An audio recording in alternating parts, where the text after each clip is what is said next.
Sa kabila ng matinding ulan ay nakahanap si Anton at Rico na isang pansamantalang kanlungan sa isang abandonadong garahe. Ang kalmadong paligid ay nagbigay ng pagkakataon para sila ay makapagpahinga mula sa araw na puno ng pagsubok. Samantalang si Anton naman ay naghihina sapagkat siya ay labasan ng ulan. Pasensya ka na, Anton. Kung pinasilong sana kita ng mas maaga, ay hindi ka sana nabasa ng ulan. Wala kang kasalanan dito, Rico. Dapat pa nga ako magpasalamat kung hindi dahil sa'yo. Malamang isa na akong lukot na karton at tuluyan ng hindi makalakad. Ang hirap pala ng ganito. Ang daming panganib. Parang imposibleng matupad ang mga pangarap nating. Huwag kang mawalan ng pag-asa, Anton.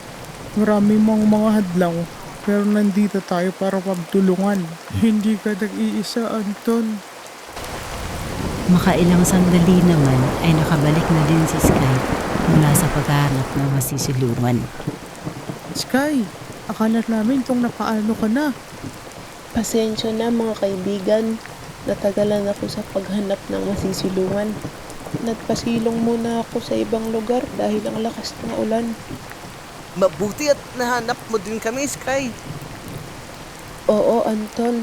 Alam ko naman na hindi kayo makakalayo dahil sa ulan. Kamusta pala? Mukhang nanghihina ka, Anton. Nabasa lang ako ng bahagyan ng ulan, Sky. Mahigit isang araw pa lang ang paglalakbay natin, pero napuno na agad ito ng pagsubok. Alam kong hindi madali, Anton. Pero hindi ibig sabihin ito na dapat ka nang sumuko. Kahit anong mangyari, nandito tayo para sa isa't isa, Anton. Maraming salamat sa pagpapalakas ng loob ko, mga kaibigan. Pangako, hindi ko kayo bibiguin at sabay-sabay nating mahahanap ang puso ng lungsod. Sa kabila ng kahinaan ni Anton, ay naramdaman niya ang suporta ng kanyang mga kaibigan na tila nagbibigay ng bagong lakas sa kanyang puso.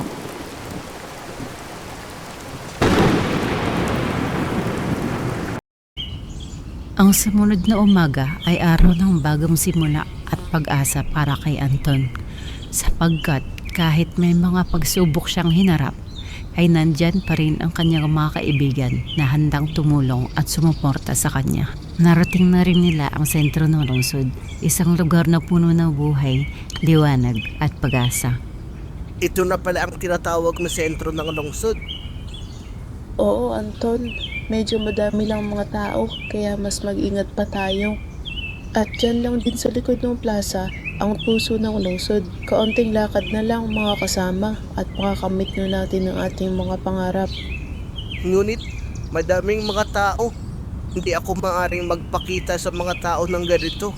Baka matakot sila at kung ano pa ang gawin nila sa akin.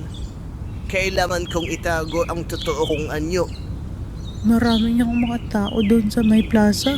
Magtago ka na lang sa akin ng maigi. Pamradaan yung payong na ako, Anton. Tamang-tama, Rico. Maraming salamat. Pag nag-anyong payong na din ako, malamang hindi na tayo mapapansin ng mga tao. Lilipad lang muna ako para hindi din ako makita ng mga tao. Gagabay lang ako sa inyo mula sa itaas.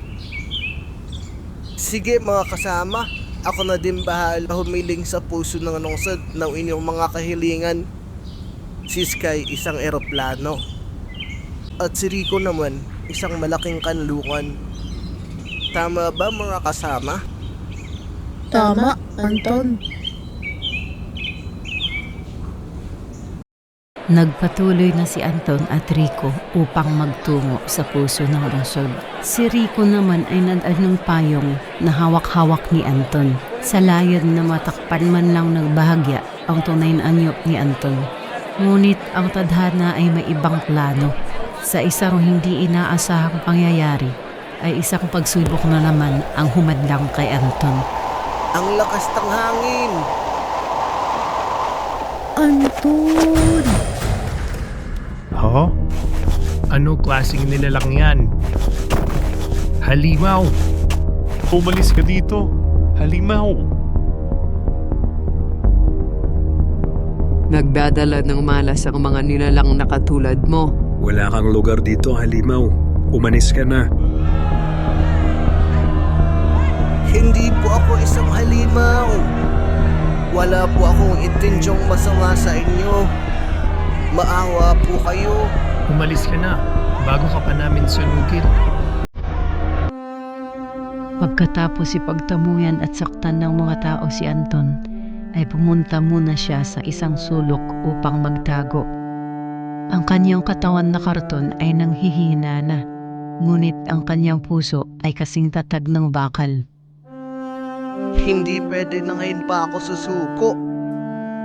Napakalapit ko na sa aking pangarap para sumuko. Hindi ko bibiguin ang mga kaibigan ko. Ipagpapatuloy ko ito. Umaasa ang mga kaibigan ko sa akin. Hindi ko sila bibiguin. Tama nga si Anton. Napakalapit na niya sa puso ng lungsod at sa wakas ay natagpuan niya na din ito. Ang puso lang ang lungsod. Pagkatapos ng lahat, sa wakas, narating ko na din ito. Matutupad na din ang mga kahilingan namin. Ngunit ang puso ng lungsod ay nasa gitna ng tubig. Isang malaking hadlang para sa katawan ni Anton. Kakayanin pa kaya ng katawan ko na lumusong sa tubig? Bahala na. Para ito sa mga kaibigan ko, kahit buhay ko pa ang kapalit. Gamit ang natitirang lakas ni Anton, ay buo ang loob niya na tawirin ang tubig upang makalapit sa puso ng lungsod at humiling dito. Isang kamanghamangang pagpapakita ng lakas, tapang at sakripisyo sa kabila ng lahat ng kanyang kahinaan.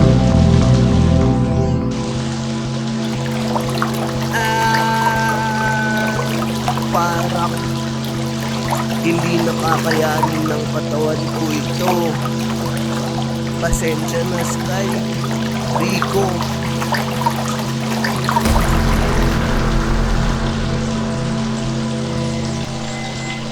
Dahil masilap ang iyong puso, batang karton, at hindi mo iniisip ang iyong sariling kapakanan. Alam ko ang laman at kahilingan ng iyong puso. Pagbibigyan ko ito.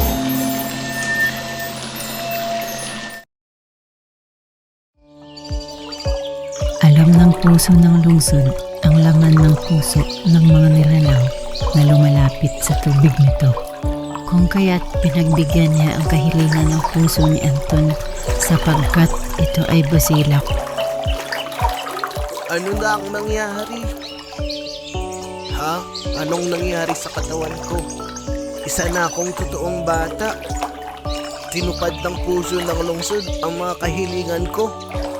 Ha? Ngunit, nasaan na pala ang puso ng lungsod? Bigla na lang ito nawala. Hindi man lang ako nakapagpasalamat dito.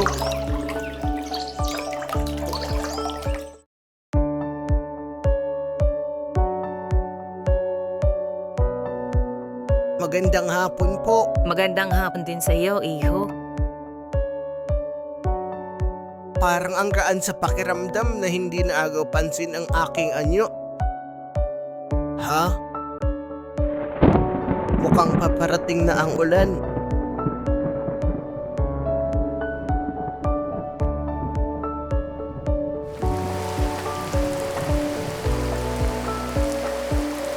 Sa mga panahong iyon, hingid sa kaalaman ni Anton ay nasa kanlungan na siya ni Rico sa gitna ng ulan.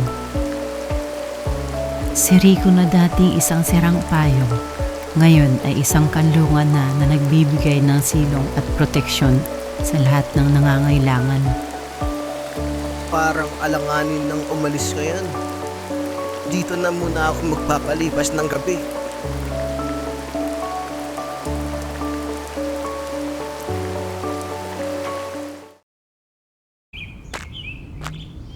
Noong sumunod na araw ay nakabalik na si Anton sa tambakan ng basura kung saan siya nagmula. Sa inyo ba ang bola na to? Oo, sa amin yan. Halika, sumali ka sa laro namin. Sige, marunong din ako maglaro rito.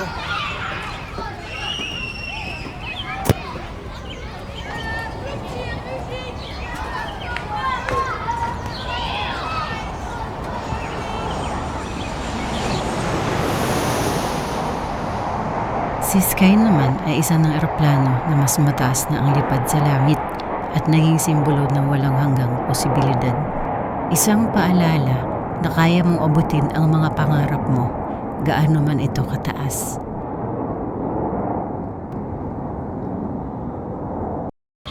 At sa pagtatapos ng kanilang paglalakbay, natutunan nila na ang puso ng lungsod ay hindi lamang isang mahiwagang nilalang, kundi isang paalala na ang tunay na kahilingan ay natutupad sa pamamagitan ng tapang, pagmamahal at pagtitiwala sa isa't isa.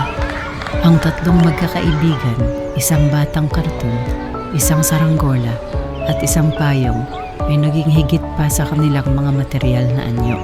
Sila ay naging simbolo ng pag-asa at pagmamalasakit para sa kapakanan ng iba.